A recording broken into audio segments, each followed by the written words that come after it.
Good evening. I'm Chris Pareja, and you're watching The Right Side. This is the show where we look at today's issues from an admittedly conservative perspective. Tonight, since it's our first night of taping, we're going to be talking with Howard Myers, the president of the Conservative Forum and one of our sponsors, about what really is conservatism all about.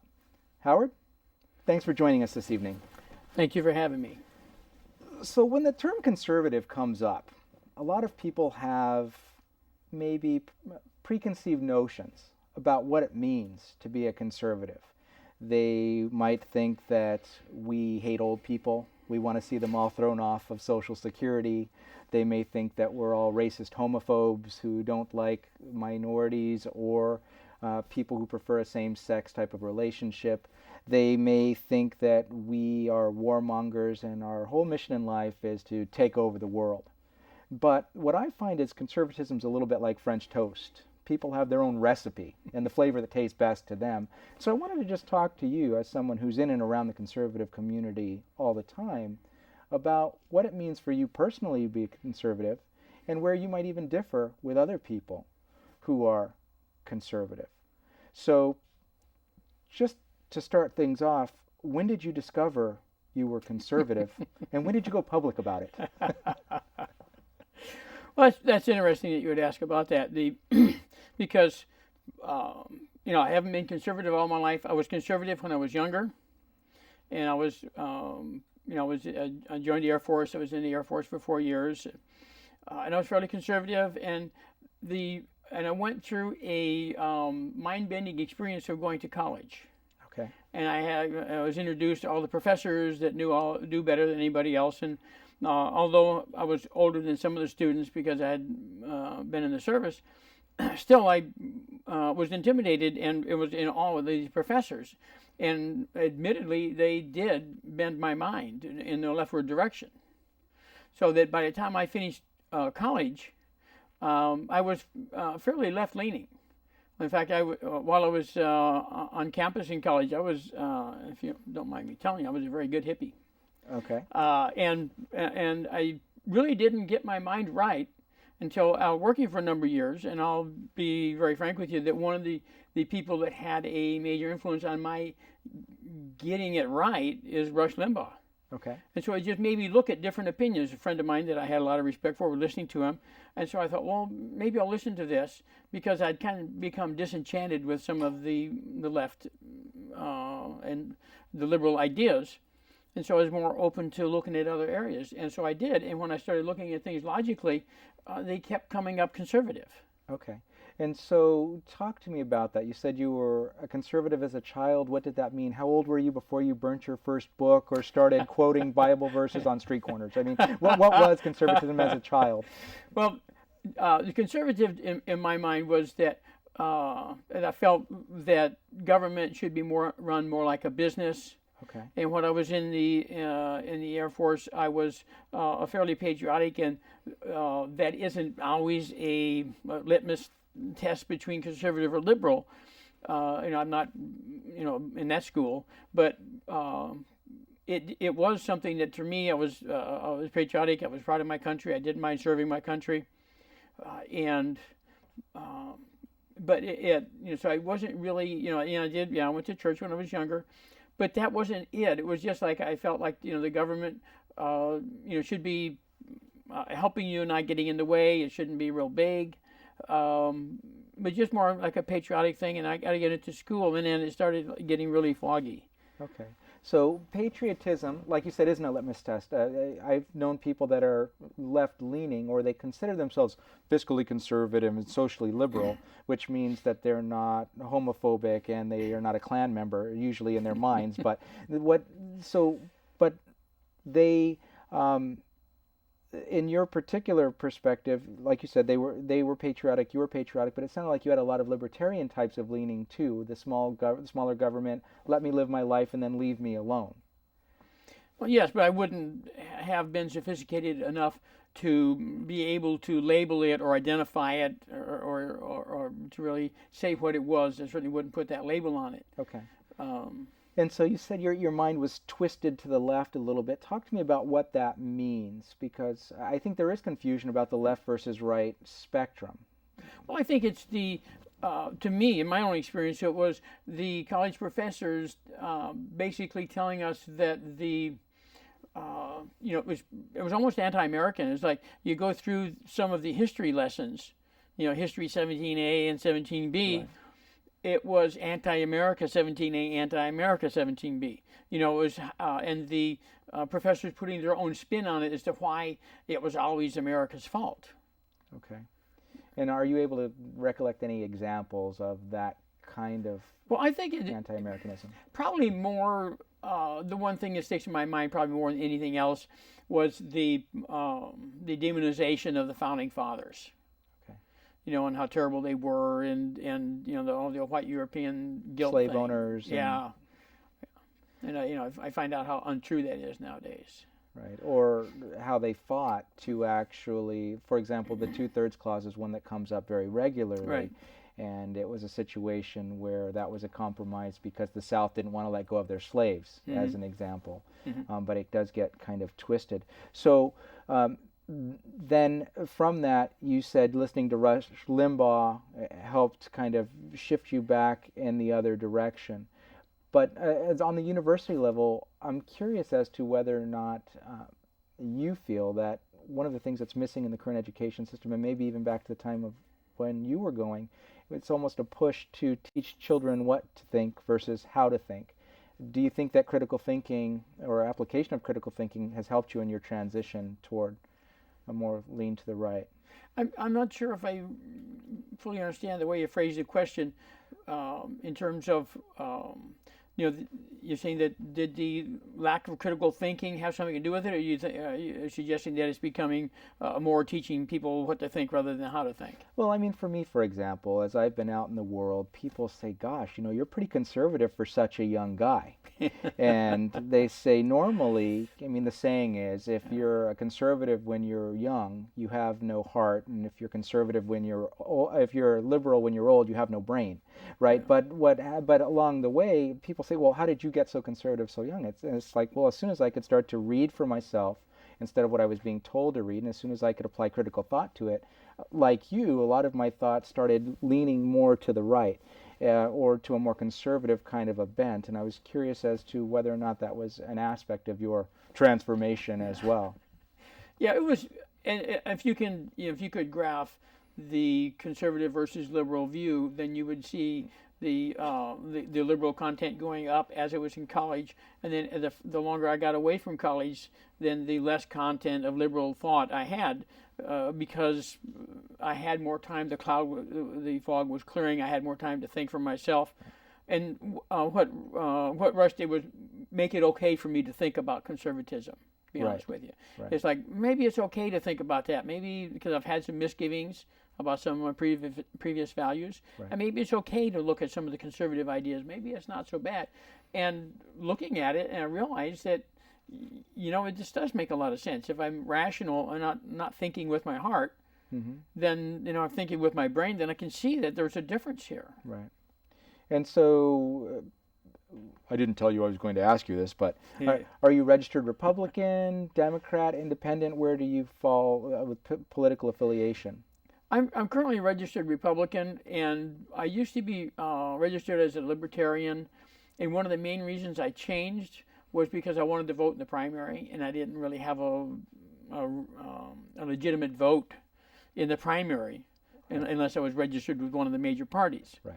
And now with this open primary, I don't know how that's going to work, but I might change my registration because, quite frankly, the Republican Party or some of the Republican leaders that I've seen aren't, they talk conservative, but when you see how they vote, when you see what they do, I'm not so happy. Well, and I am in agreement. I see that as of today, I heard the stats of 37% of the population is registered Democrat, 30 34, I think, might be Republican. Yeah, Republican. It's independent. There's like It's 40, or Yeah. it's bigger. Yeah. It might be 27 Republican. Yeah, But people, I think, are getting fed up really with both parties. And there are conservatives on the Democrat side. There are conservatives on the Republican side. There are conservatives that just want nothing to do with either of them. And then there are the others, libertarians and things in the middle. So, but just based on your answer, one of the questions I would have asked you is, do you feel there's a difference between republicanism and conservatism? Because they're always lumped into the same category. If you talk to Republicans on the street, not so much. Tell me about the differences as you perceive them in a little more detail. Well, one of the things that I'm becoming kind of fond of this one term I'm hearing. I say fond of it, meaning I'm relating to it, I'm understanding it, I'm liking it. It defines things because it starts talking about the establishment Republicans. People like Karl Rove, that I think is an establishment Republican, not a conservative necessarily, maybe a good strategist, and certainly a good Republican, but is he really a conservative?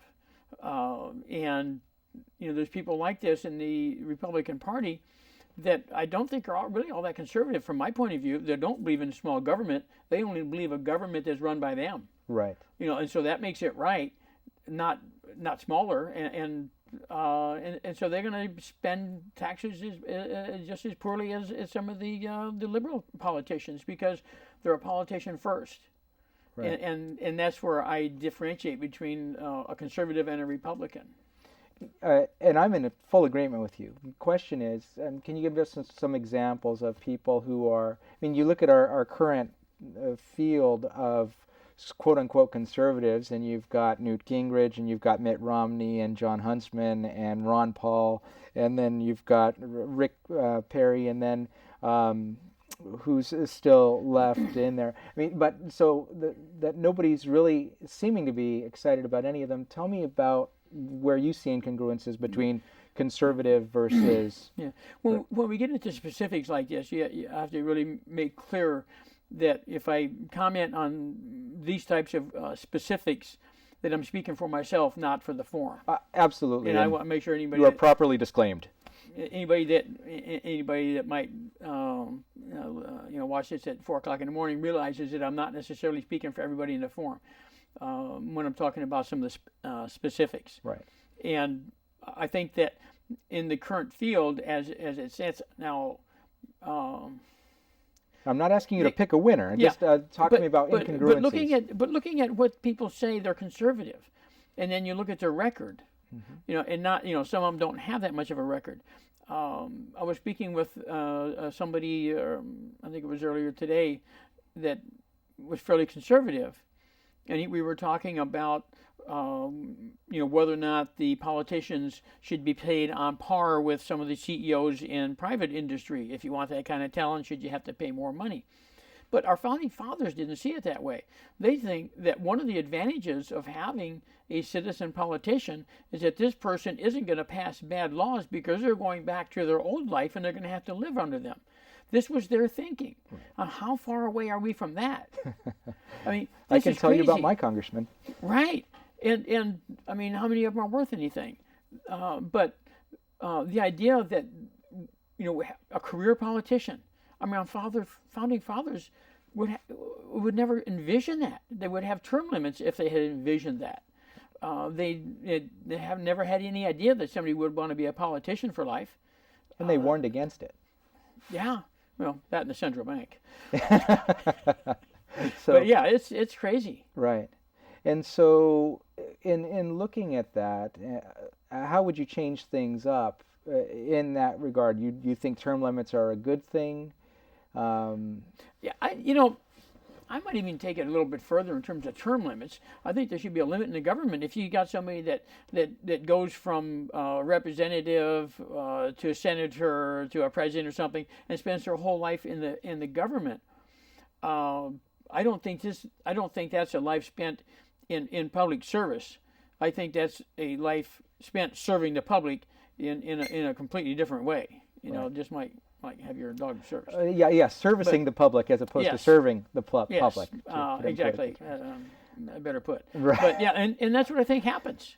And so if I had the magic wand, I would go back to where we used to be, where people would come in, they would do their time serving the public, and go back to their business, and they would not pass these crazy, idiotic laws that they don't have to live under because they would have to live under them. Right. I mean, the idea that Congress doesn't have to live under the laws they pass is one of the biggest problems we have. Right. And we've heard recently of politicians at a state level, governors, et cetera, saying maybe what we should do is tell the politicians that there are not going to be any penalties. We leave them alone. We don't hold elections this year, and then we just let them work it out regardless of the consequences. What do you think of that kind of idea? I think somebody may have actually suggested that in a semi-serious way. I remember hearing it, and that we just suspend elections because, well, you've been a bad politician, so you don't have to stay there until you get it worked out. Right. Well, there are some that are concerned that we may be running out of time to have free elections. Right, right.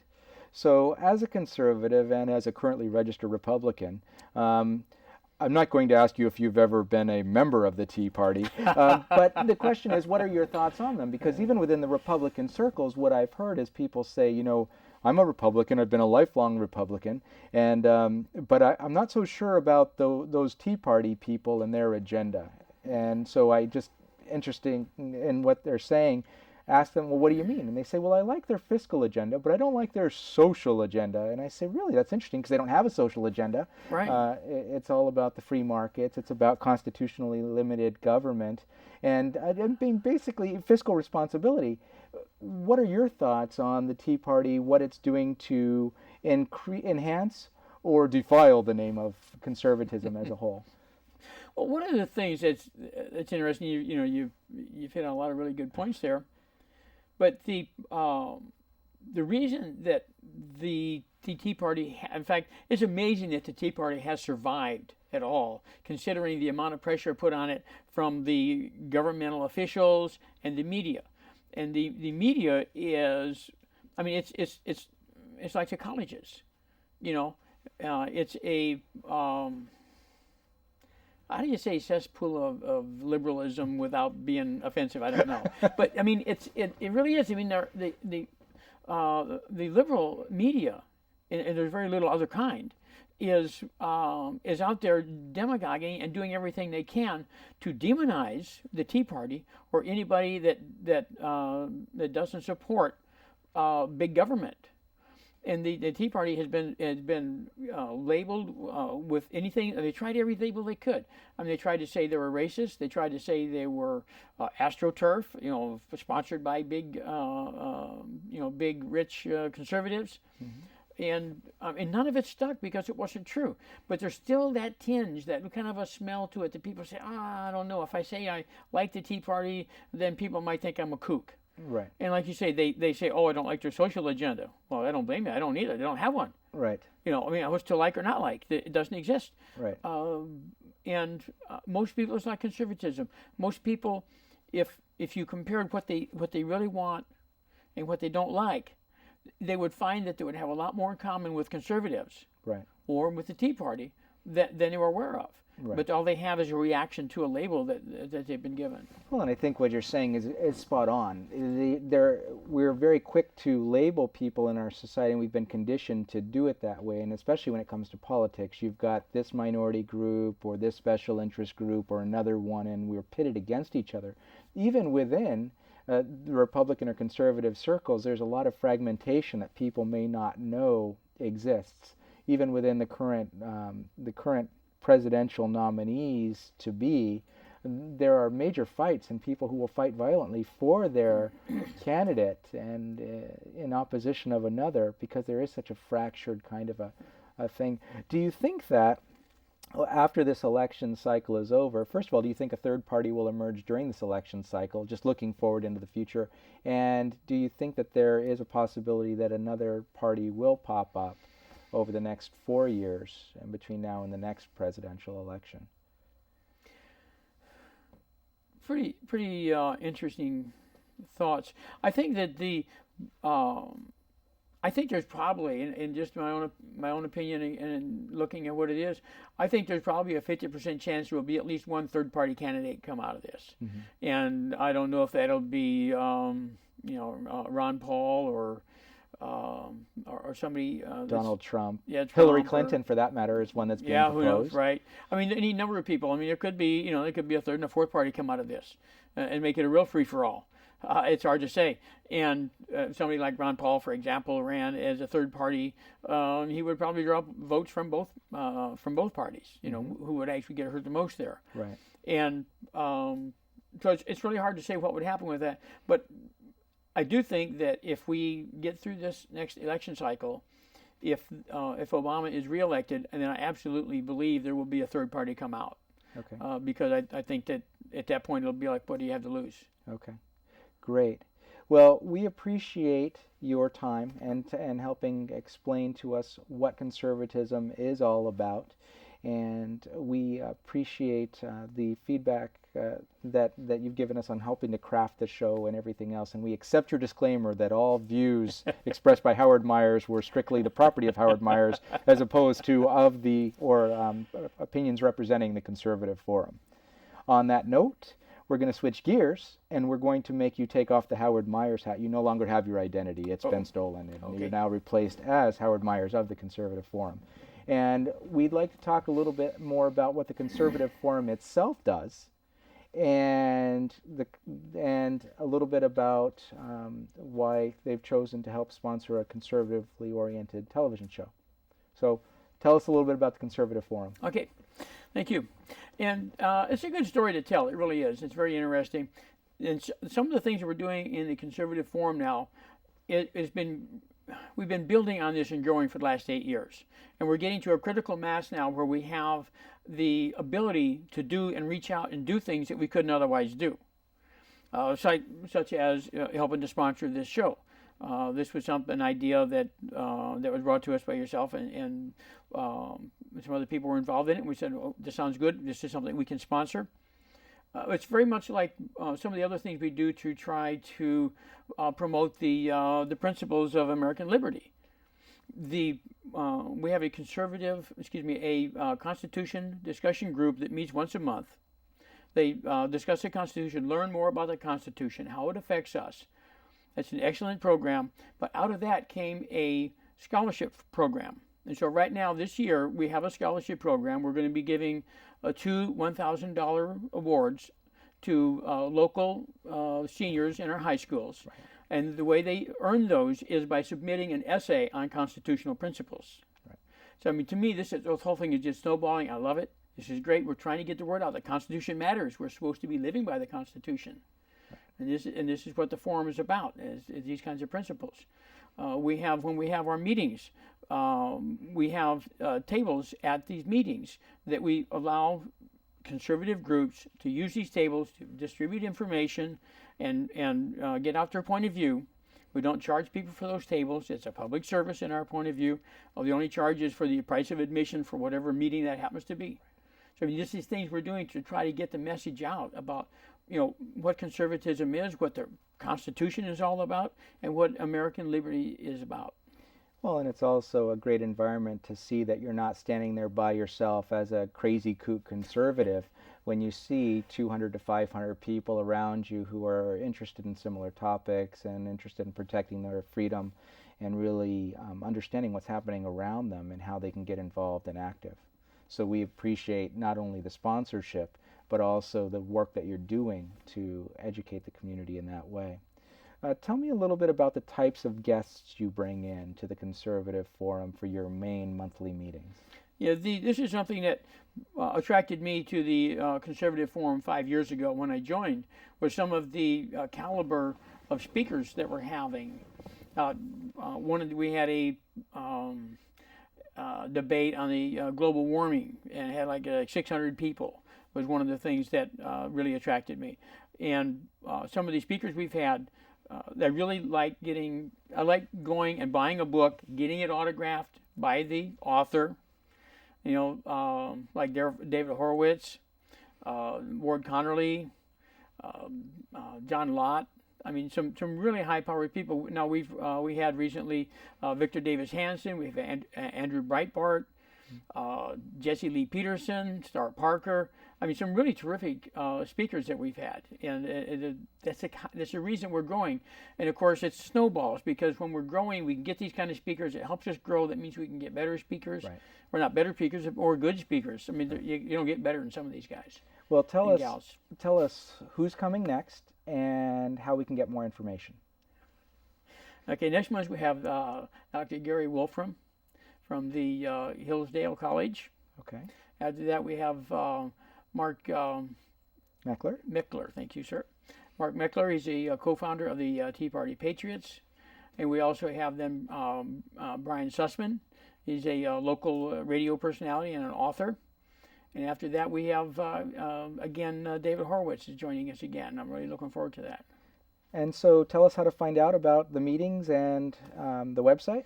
Well, the easiest way is to go to the website. You can find out everything you need to know at www.theconservativeforum.com. We meet in Mountain View at 432 Stirling Road. That's the IFES Portuguese Hall. The doors open at 6:15 p.m. Program starts at 7 p.m. sharply. Always begin with the Pledge of Allegiance. Great. Well, thank you very much for all you do, Howard. And thank you. And we look forward to hearing from you more in the future. Thank you. At this point in the show, we get to the final time frame, and we always like to end with a segment that's a little bit more fun. And just because we're conservative doesn't mean we don't like to have fun and that we're uptight. And it also doesn't mean we're not afraid to poke holes in Republicans if they decide that they're going to behave in ways that aren't in our best interest.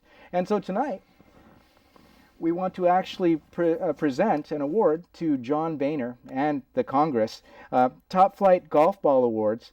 And what this has to do with is in the last month, they've passed or allowed to pass the tax cut extension bill. And so for those of you that haven't been tracking, what happened was the Republicans proposed that the payroll tax cuts, which are actually taking away from Social Security early to give people money now, different topic. But what they did was they were going to propose that a year would go by and the tax cut extension would go on.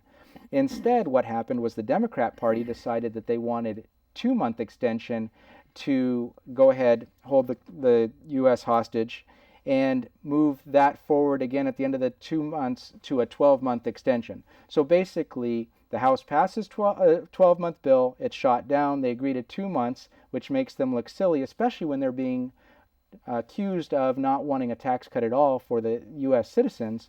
And then they get to look silly this time, and again in 2 months they'll look silly when the Democrats take responsibility for the 12-month extension. So you may be asking, why Top Flight golf balls? Well, the reality is, whether you are golfing or whether you are defending conservative principles and the U.S. economy, sometimes it takes balls that are designed to go to the distance.